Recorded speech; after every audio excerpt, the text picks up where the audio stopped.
Feed and instruct the hungry. And so part of our mission is to provide direct support, food and clothes and so on. Another part of our mission is to help people, try to help people to help themselves. In my job at the Faith Neighborhood Center, I interview people for aid. And over this period of this recession, it's been so sad to see people who were well off, doing what seemed to be great, I mean, things are cranking along really nice. They're living the great American dream. And then all of a sudden, poof, it's gone, like in an instant. Dad loses his job, mom gets sick. Next thing you know, they're losing their home. And where do I go from here is the question that comes to them. And somehow they find the Faith Neighborhood Center. I mean, I get food stamps. First time in my life I've had to apply for food stamps. I always thought the American dream was still there. You can get a good education. I went to a good college. It really makes you feel that you did something wrong. You're not doing something right, not being employed.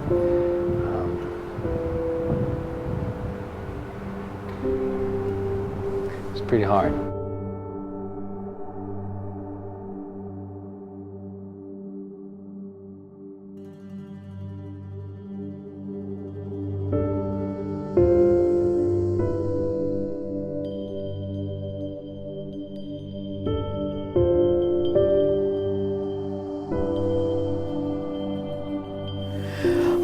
The group of women who were the founders of the South Lake Neighborhood Center at the time, which is now Faith, were as good as they come. They were just good people who cared very much. My mother was one of those women, and I knew these women to feed people when they saw someone hungry. And if there was a child who needed clothes, they would just go get clothes for them. That's what you did in our sweet little town at that time,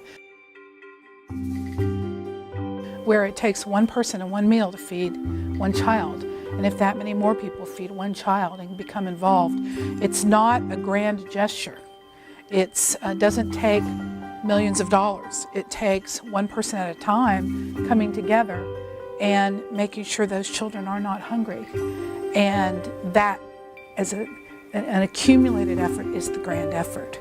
But that's what Faith Neighborhood Center is about, are those people who know that if I can even help provide one meal for one person, you've changed that person forever. You've changed the world forever, and you've touched them with the hand of God through your own fingers.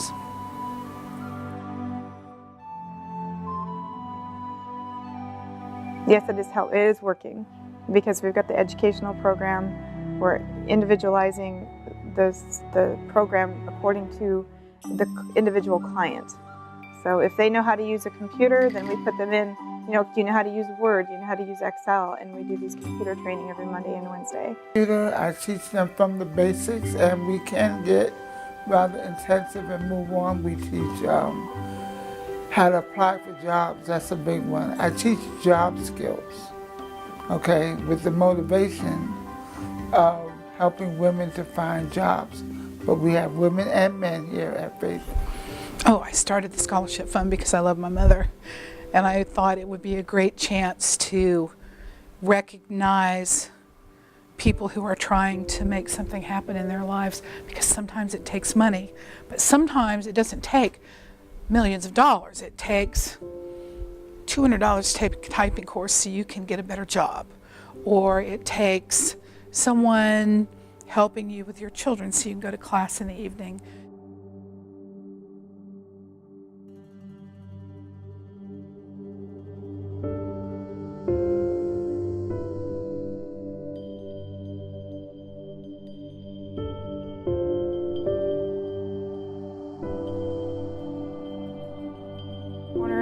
This little boy walks in and he doesn't look at the toys. I tried to show him the kitty corner of the toys, and he wasn't interested in the toys. He went straight for the shoes. I asked him if he was looking for something in particular. Again, we want to get to know our clients. We want to know what they're looking for. And he said he needs a pair of tennis shoes. He said that his mom can't buy tennis shoes. School started, and he just really wanted a new pair of shoes. Well, his idea, and our client's idea of a new pair of shoes, is your shoes. Ones that you don't want anymore. Ones that our children outgrow.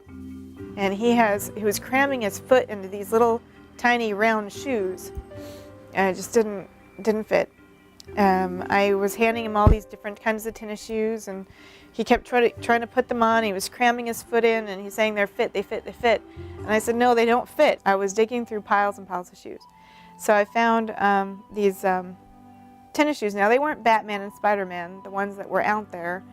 They were just a plain black pair of shoes, tennis shoes. And I brought them out, and I said, "Well, these are the only ones that I saw that could possibly fit you." And he put them on, and they fit. Right?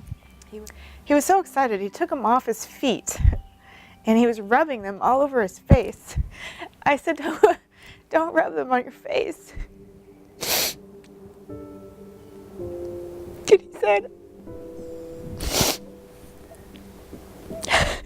he said, "These are the best shoes I've ever had." And he was holding them like a teddy bear. It was just so... I didn't cry at the time. I cried after I got in the car. But you think, this is why we do this.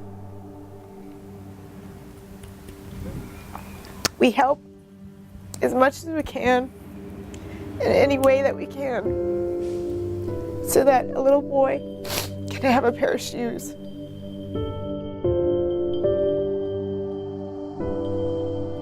We are in dire need of volunteers. The younger sect is where we're slacking. A lot of the work is physical. Unloading trucks, stocking the shelves, bending, lifting. And so to increase our volunteer staff would be great.